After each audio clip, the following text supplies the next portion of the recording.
Hello everyone, Sheila back again. Welcome to my channel. It is a miserable, wet afternoon. Quite darkish as well. I haven't put my light on in my living room, but it is with the rain and that it's darkish, but it's sort of darkened my video down a bit. That's what happens when it's not a bright light. But I'm just putting up with it for now, but it's just chucking it down at the moment. And it was sunshine this morning. We did have some sunshine this morning, but didn't last long. It was spitting on and off, and the young girl next door came knocking at my door. Well, it wasn't her, it was a friend who was doing something in her house because she wasn't there.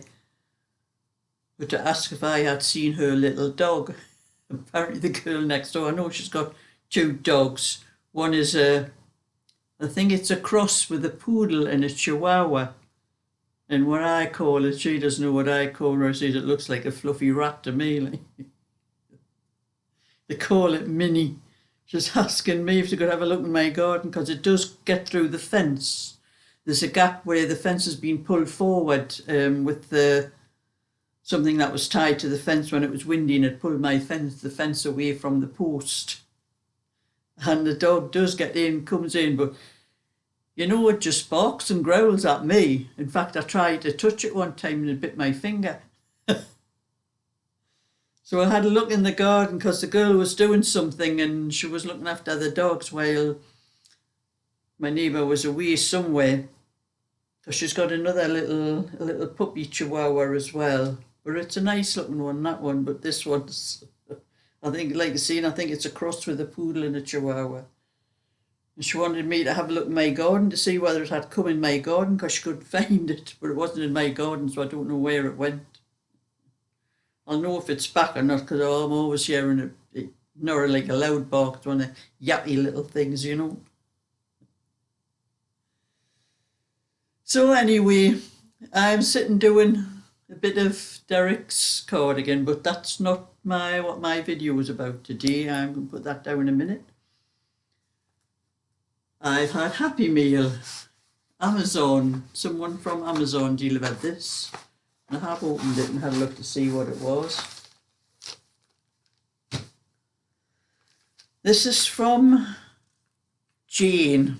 And she says, "Hi Sheila, hope you find this useful for keeping check of your rows when knitting.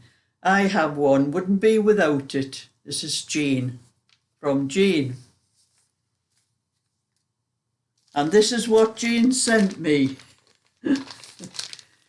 You know, I love popping that stuff that you get in packing and that. And this is the same kind of thing, only it is a row counter from 1 to 100.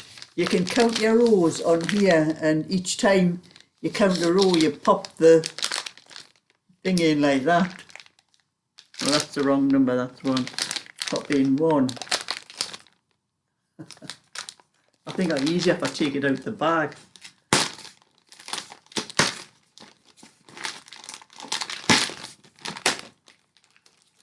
It says 100 board sensory bubble popper. But it is a good for counting your rows.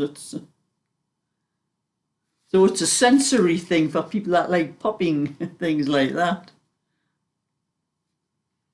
Not suitable for children under 3 years. I'm older than that, so I'm all right.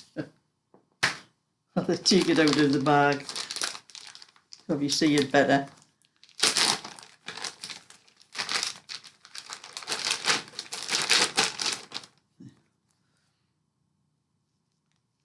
Then I pop that one then. So when I do the next row, I'll pop that one and that one. Very handy, that. I think people used to do that with those abacus things, you know, where they move the things across on it. So that's what Jayne sent me from Amazon. So thank you very much, Jayne. That will come in handy. Because when I was doing, put that down a minute. When I was doing this cardigan, I go by counting rows. once I've done the back and I measure the back, and whatever it measures, I count up the rows, especially with these patterns like this. You can't see, but the patterns, each time I count them, each little thing, I go 2, 4, 6, 8, 10. I can count them up in twos on that one. And that's what I do. Once I've done the back of something, I measure it and I count out how many rows it is. And then when I come to do the two fronts, instead of keep measuring it, I just keep counting the rows. And that would be handy. I can just pop one of those instead of keep counting the rows, because every so often I kept forgetting, how many rows I had done, and I was putting a stitch marker in every so often so I wouldn't have to count the whole lot again. And so that's going to come in handy for that. So that's a very thoughtful, happy meal, Jayne. But anyway, I am onto Derek's cardigan here. That is, I've done the button band on it. I'm also doing a tutorial on this as well. I've done the little bit of the tutorial where I'm showing how to do the band, how I work out how to put the bands on. I'm telling you in the tutorial, when I pick the stitches up for the band, I pick up 3 stitches and miss the 4th one, and then pick up another 3 stitches and miss the 4th one. And that's how I work out how many stitches I need for the band. And that's the way it always works out. It works out perfect like that on small ones and large ones. As you can see, that's what I did with that one. I picked up 161 stitches altogether on that part. And I'm now doing the buttonhole band. And now I had to think I nearly did the buttonhole band. I nearly did the button band on this side, because I'm not used to doing women's. And I got halfway through and I'm thinking to myself, because I was going to do the buttonholes first, and I suddenly realised I had it on the wrong side for a man. So I just carried on and finished it off as the button band. I'm now doing the buttonhole band on the right side now. Well, the buttonhole band it's the right side, but it's on the left side, not the right side. The buttonholes we put on the right side for ladies or girls. So I've started videoing what I'm doing. I didn't show this part. I showed this part and then told them I'm doing this. The buttonhole part is exactly the same, only it's going to have buttonholes in. And I've made the video up to what I've done, and then I've said, on the video I'm coming back to do to show them how to put the buttonholes in. But I'm going to have to work out how many buttonholes in this first before I sort that out. So that's what I've been doing with that. And I got a little bit more of mine done last night. I done a bit of my own last night. I think I done from there. I think I had finished. Yes, it was just after where I crossed the cables over, and I've crossed the cables.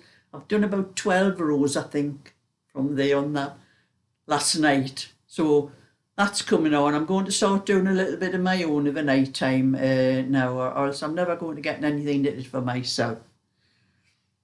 And then I'm on to the second sleeve, and that thing stuck up my sleeve there. I've just started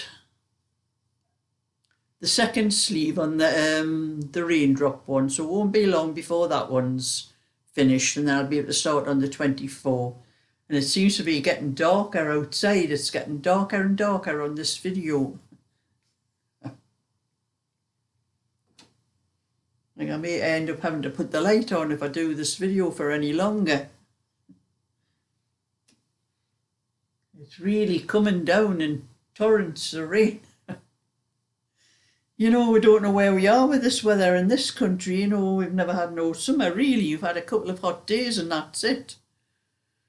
But anyway, I'm going to carry on with this. I'm using circular needles for this one. And I've done 2 rows, so I have 1 more row to knit, and then I'll have to get up and go and do a bit more of the tutorial to show how to put the buttonholes in. But I'll have to work out how many buttonholes I'm putting on it first. I have to check my buttons and see if I have any buttons the right colour first. So anyway, that's my little bit for today. So thumbs up and subscribe, and I'll catch you all another time. So bye for now.